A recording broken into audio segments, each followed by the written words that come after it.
This demo showcases how to apply an AI model within the FlyPix platform to analyze images effectively. In this walkthrough, you'll learn how to select a trained model, choose processing scope, monitor credit usage, and review prediction results generated by the system. To begin, go to the right panel and click Apply AI Model. This opens the model selection window. Now choose the trained model you want to use. If you have multiple trained models, make sure you select the correct one based on the object or feature you want to detect. Once you have selected the trained model, then click on the Apply button. If you want the model to analyze the entire image, select Full Image. Before proceeding, you'll see an estimated credit cost. Since the model will process the entire dataset, this typically consumes more credits.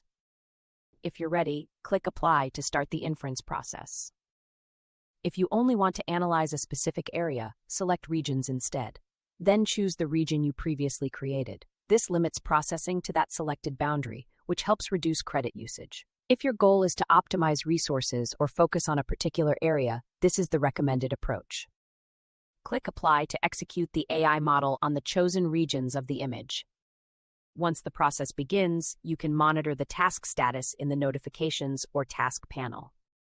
Once the process is completed, the detected objects will appear directly on the imagery within a newly created inference layer. By applying a trained model to either the full image or selected regions, you gain flexible control over processing scope and credit usage while generating accurate AI-driven detections.